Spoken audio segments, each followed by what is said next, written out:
How do you write romance that feels real and not cliche?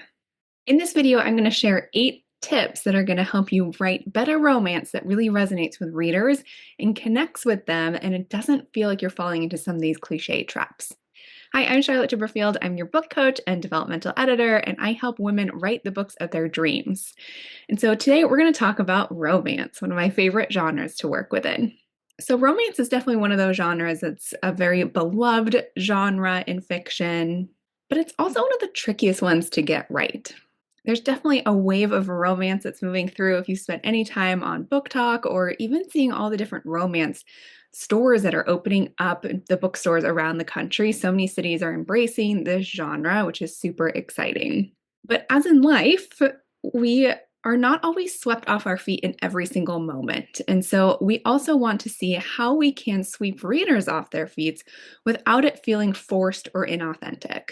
So, how do you craft a love story that feels fresh and genuine without feeling like you're falling into these cliches? Well, my first tip is to develop relatable characters.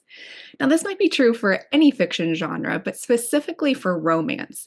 It really begins with having very robust and relatable characters. If your characters feel flat or very one dimensional, their romance is going to feel very surface level or kind of forced. It's going to feel a little bit shallow and not connect with the readers. So instead of focusing solely on their looks or their romantic roles, give them fully fleshed out personalities and goals and flaws, desires. We want to see them as a real person. So, how does your main character's past experiences with love and in life?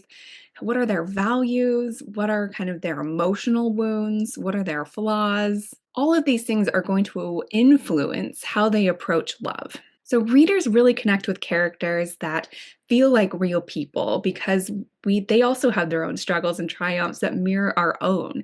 And so we want to see that come through on the page. So for example, a character who's been hurt before might have some trust issues and have trust issues with a new partner they're falling in love with.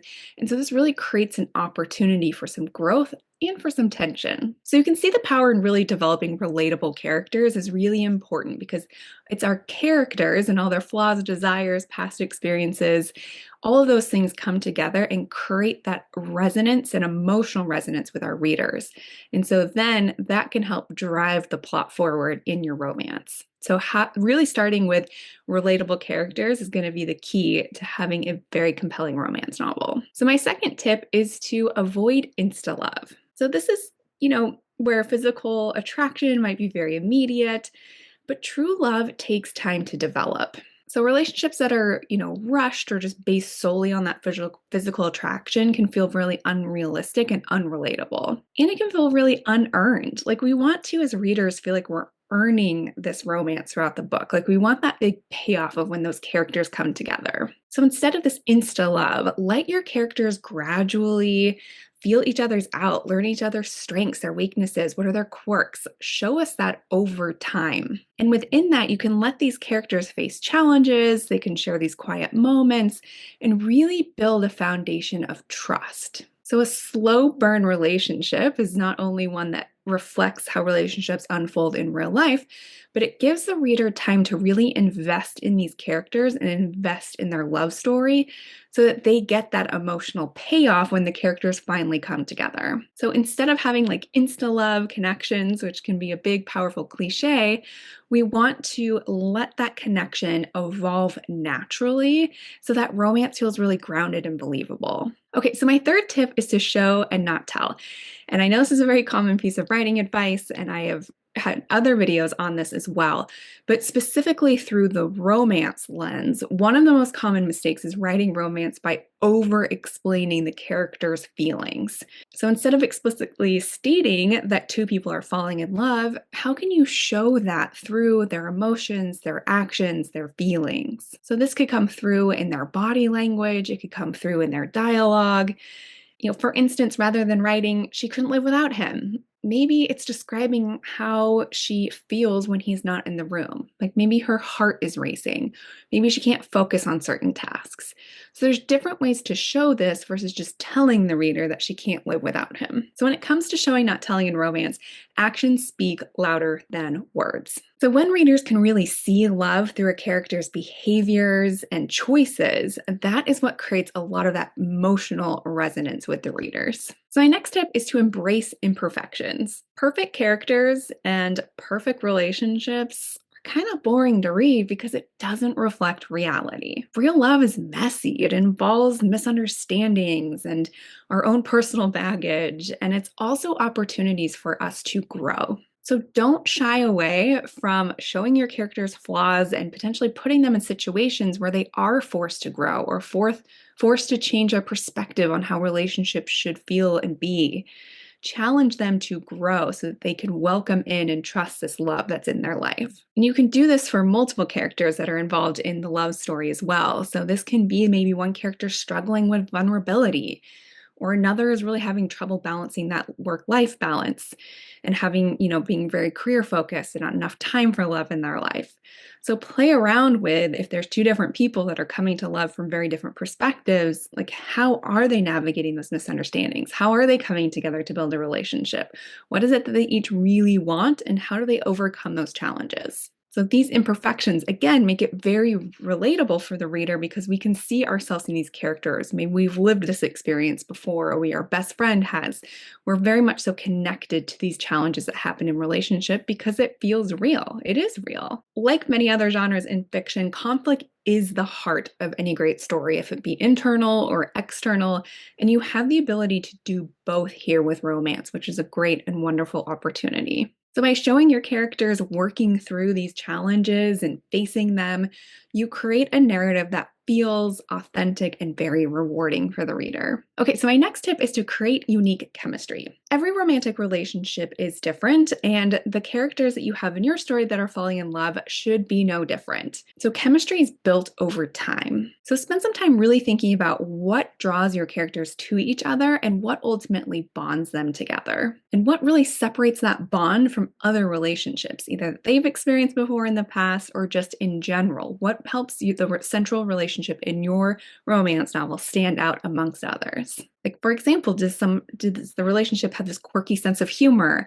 Are they challenging each other in ways that they are truly growing on a personal level that they've never done before? Like, how do these characters attune to each other's needs? The more specific and personal their chemistry, the more compelling their romance is going to feel. So generic romances feel forgettable because these characters don't have a strong connection that we can see, feel, and as if we are there in the room with them. And so by spending some time getting these meaningful traits, defining what their relationship is, what bonds them, what repels them, it really does create this metaphor that readers can relate to and therefore root deeper into your story. So that's why chemistry is so powerful to develop between your characters. So the next tip is to avoid tropes, or potentially subvert them. So romance is filled with things like love triangles, enemies to lovers, forbidden love, and while these tropes are really powerful for a reason, relying on them without adding your own spin is going to be really challenging and potentially lead to a very forgettable novel, and we don't want that. You're here for a reason. You're writing a very powerful and impactful story here. So instead of just following these tropes, think about how you can reimagine these ideas to surprise your readers. So for example, if it's, an enemies to lover story, maybe there's a character that starts out disliking each other, not because of their misunderstandings, but because one of them represents a threat to the other's career or family. Like, raise the stakes a little bit and see what you can play around with this trope to make it stand out and be different to really resonate with readers. So subverting these expectations can keep readers not only engaged, but help them with that rewarding emotional payoff that they crave. So ultimately, do what's right for your story, but don't make it predictable or follow just a set of formula just to do it. See if you can't play around with some of these tropes to make them work for you and elevate those stakes so that readers feel like they're reading something they've never experienced before. Okay, so the seventh tip here is to anchor the story with emotion. And this might feel really obvious because we're talking about romance, and romance is one of the most powerful emotions that there are. That doesn't mean it's always easy to convey that emotion. So we really want to make sure that we're leaning into our characters' feelings and what they are experiencing moment to moment. So, really be thinking about in each chapter, each scene, what is at stake emotionally for each of the characters, and how is what's happening to them challenging those emotions? And even how is some of these emotions changing them internally? So, are they scared to open up? Do they feel unworthy of love? These emotional undercurrents should drive the story. So if your character is feeling unworthy of love, then we want to put them in situations where they might be receiving love, but feeling resistant to that. So that's ultimately going to be an invitation for them to change and see, can you be more open to love? So the emotional undercurrents should be the thing that really drives the story and drives the plot. So that's why we want to make sure that every interaction between the characters is really meaningful. Readers are really drawn to romance because it does evoke so much emotion. And so by focusing on what your characters are feeling, how they're interacting with these emotions, how they're shifting and changing these emotions, is really going to pull that reader in and keep them invested in your story. So the eighth and final tip I'm sharing here today is to create endings that feel earned. Ooh, we've talked about this emotional payoff for the reader, and we want to make sure that we are delivering on that promise with the end of our book. And that doesn't mean that a satisfying romance ending is this fairy tale happy ever after, but it does need to feel earned. Maybe your story does have a happy ever after, maybe there's a bittersweet ending, or maybe there's this farewell goodbye that's positive and is ultimately going to serve the characters. Whichever